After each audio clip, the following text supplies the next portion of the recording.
Hello दोस्तों, जीव विज्ञान की इस वीडियो में आपका स्वागत है। आज भी हम आपके अध्याय वंशागति तथा विविधता के सिद्धांत को जारी रखेंगे। पिछली वीडियो में हमने मेंडेलियन सिद्धांतों के अपवाद और दो जीनों की वंशागति को समझा था। इस वीडियो में हम वंशागति का क्रोमोसोम सिद्धांत, सहलग्नता और पुनर्योजन, बहुजीनी वंशागति और बहुप्रभाविता पर चर्चा करेंगे। तो चलिए शुरू करते हैं। मेंडल के कार्य को अस्वीकृत कर दिया गया। अब दोस्तों, मेंडल ने अपना कार्य 1865 में प्रकाशित किया और उस कार्य पर कई लोगों ने ध्यान नहीं दिया, और जिन्होंने उस पर ध्यान दिया उन्होंने उसे कम आंका या उन्होंने उसे गलत कहा। अब इन सब चीजों के होने के कुछ कारण थे, जैसे कि उन दिनों संचार आसान नहीं था और उनके काम को व्यापक रूप से प्रचारित नहीं किया जा सका। जीन की उनकी अवधारणा स्थिर और विविध इकाइयों के रूप में, जिन्होंने विशेषकों के अभिव्यक्ति को नियंत्रित किया, और अलील के युग्म जो एक दूसरे के साथ मिश्रण नहीं करते थे, को उनकी समकालीनों द्वारा स्पष्टीकरण के रूप में स्वीकार नहीं किया गया था, क्योंकि प्रकृति में स्पष्ट रूप से निरंतर विविधता होती है। जैविक घटनाओं को समझाने के लिए गणित का उपयोग करने का मेंडल का दृष्टिकोण अपने समय के कई जीव विज्ञानियों के लिए पूरी तरह से नया और अस्वीकार्य था। वह कारकों के अस्तित्व या वे किस सामग्री द्वारा बनाई गई थी, उसका कोई भौतिक प्रमाण प्रदान नहीं कर सका। आइए दोस्तों, अब आगे बढ़ते हैं और वंशागति का क्रोमोसोम सिद्धांत को समझते हैं। अब धीरे धीरे माइक्रोस्कोपी की तकनीक में प्रगति हो रही थी, और आज के समय में हमारे पास इलेक्ट्रॉन माइक्रोस्कोप है, जो कि बहुत ही सूक्ष्म चीजों को देखने में बहुत मदद करता है। इन्हीं कुछ तकनीकों की प्रगति की वजह से वैज्ञानिकों ने कोशिका विभाजन को बहुत अच्छे से समझा, और उन्होंने देखा कि केंद्रक के अंदर एक संरचना है जो कि द्विगुणित है और विभाजन के समय विभाजित होती है। उसे उन्होंने क्रोमोसोम यानी कि गुणसूत्र कहा। इस संरचना के पास डीएनए होता है और ये हिस्टोन प्रोटीन के पास टाइटली पैकेज होता है, और इसके पास जीन्स भी होते हैं। अब दोस्तों, 1908 में दो शख्स आए, जिनमें से पहले का नाम था वॉल्टर सटन और दूसरे का नाम था थियोडोर बोवेरी। इन्होंने अलग अलग काम किया और इन्होंने ही वंशागति का क्रोमोसोम सिद्धांत को प्रस्तावित किया। तो चलिए अब देख लेते हैं कि वंशागति का क्रोमोसोम सिद्धांत क्या है और ये कैसे आई। अब जो वॉल्टर सटन थे, जो कि एक जेनेटिसिस्ट और फिजिशियन थे, ये शख्स टिड्डे पर काम कर रहा था, और इन्होंने पाया कि गुणसूत्र जोड़ों में होते हैं और मियोसिस के समय अलग अलग हो जाते हैं। और साथ ही में इन्होंने कहा कि एक गुणसूत्र हमें माता से मिलता है और एक गुणसूत्र हमें पिता से मिलता है। यही गुणसूत्रों का मियोसिस में अलग होना शायद मेंडल के वंशागति के नियमों की स्पष्टीकरण दे रहा है। और उसी समय के आसपास एक और शख्स आया जिसका नाम था थियोडोर बोवेरी। उन्होंने सी अर्चिन पर काम कर रहे थे वो, और इन्होंने पाया कि उचित भ्रूण विकास के लिए सारे के सारे गुणसूत्रों के जोड़े मौजूद होने बहुत जरूरी थे। और दोस्तों, इन दोनों के कार्यों की वजह से ही वंशागति का क्रोमोसोम सिद्धांत आया। आइए अब जान लेते हैं इस सिद्धांत के मुख्य विशेषता क्या क्या है। वंशानुगत लक्षणों की तरह गुणसूत्र एक जीव के जीवन भर और पीढ़ी से अपनी संख्या, संरचना और व्यक्तित्व को बनाए रखते हैं। दोनों ना तो लुप्त होते हैं और ना ही आपस में मिश्रित होते हैं। वे इकाइयों के रूप में व्यवहार करते हैं। सोमेटिक और द्विगुणित कोशिकाओं में गुणसूत्र और जीन जोड़ों के रूप में होते हैं।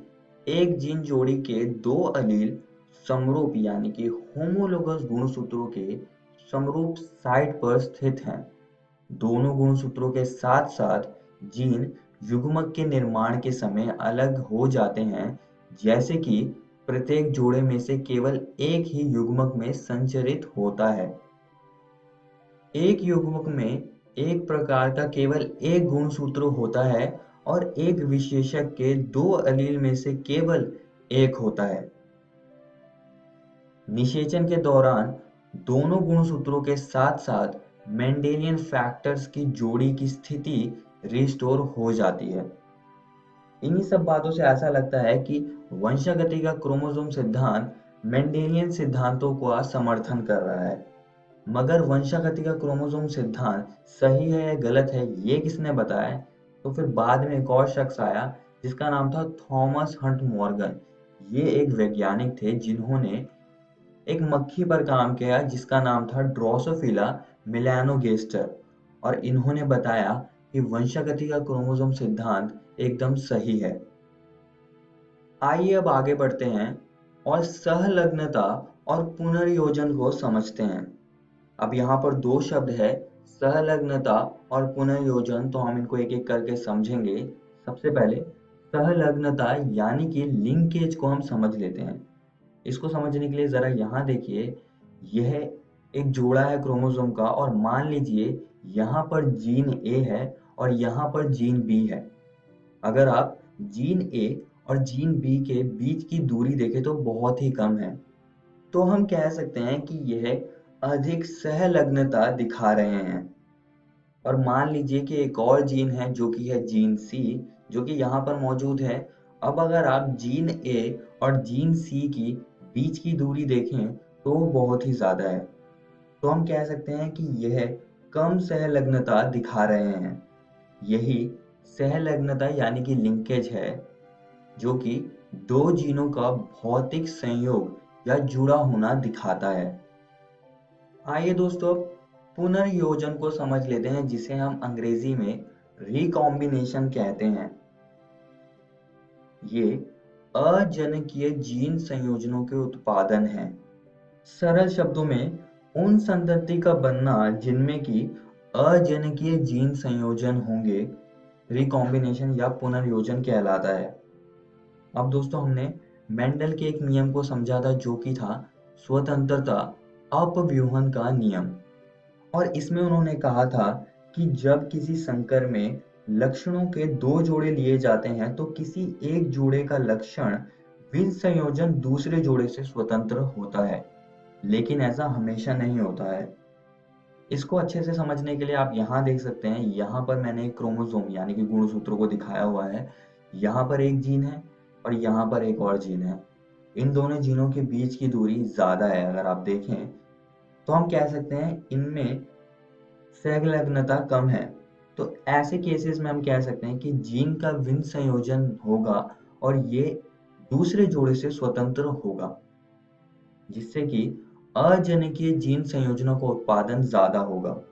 मतलब अगर कम सहलग्नता दिखेगी हमें तो अजनकीय जीन संयोजनों का उत्पादन ज्यादा होगा।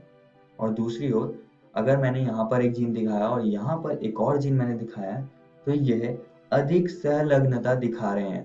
तो इस केस में जीन का विसंयोजन शायद नहीं होगा और इस वजह से अजनकीय जीन संयोजनों का उत्पादन कम होगा।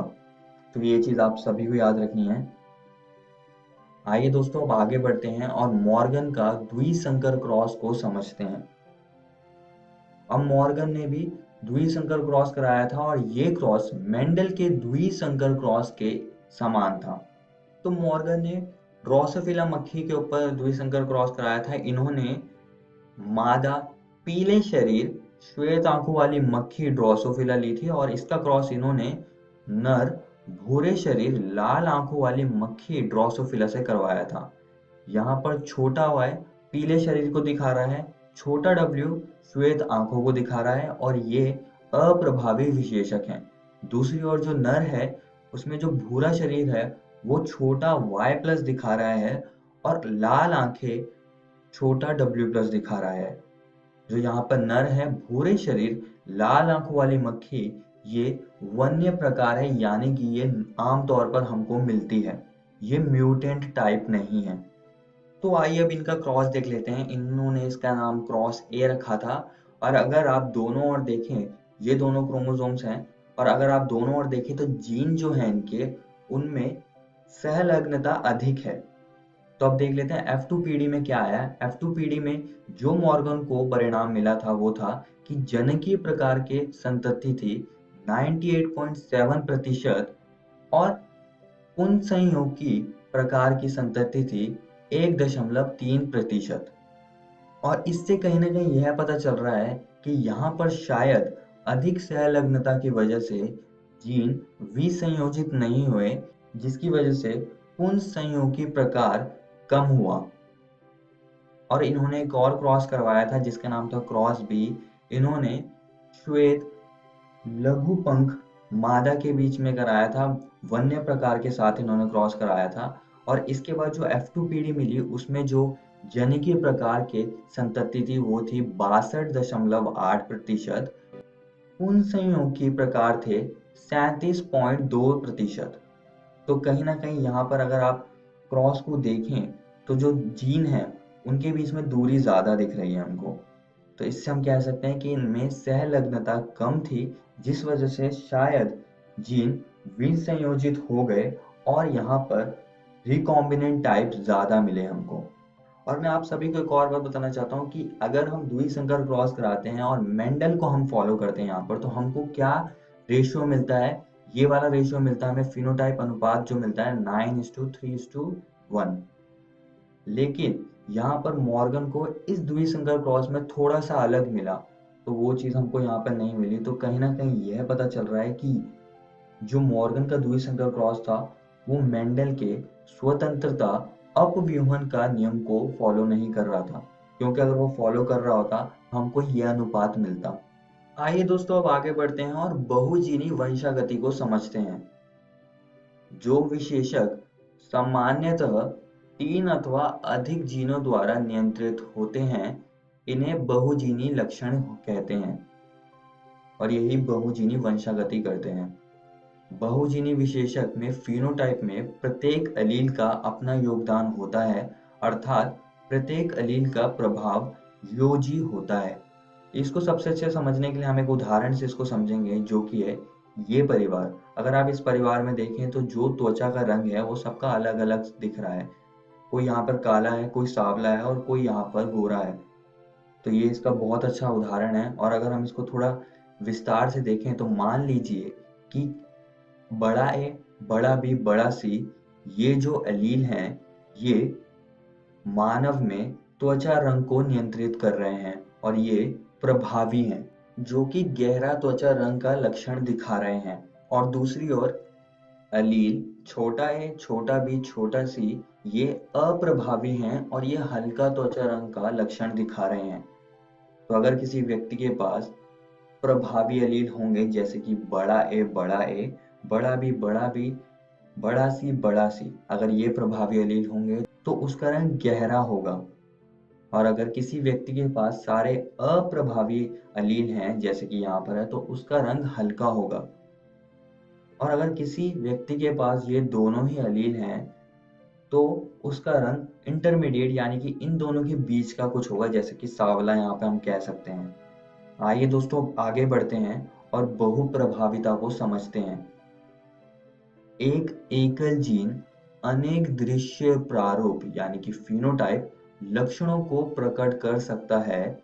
ऐसे जीन को बहुप्रभावी जीन कहते हैं और यही जीन बहुप्रभाविता करते हैं। इस वीडियो में हमने वंशागति का क्रोमोसोम सिद्धांत पढ़ा, जिसमें कि हमने कुछ वैज्ञानिकों के बारे में पढ़ा और देखा कि ये कैसे आया, और साथ ही में हमने सहलग्नता और पुनर्योजन को भी समझा, और हमने बहुजीनी वंशागति, और आखिरी में हमने बहुप्रभाविता पर चर्चा करी। और दोस्तों मैं आप सभी को एक और बात बताना चाहता हूँ कि आज हमने आपकी एनसीईआरटी किताब के इन टॉपिक्स को खत्म कर लिया है।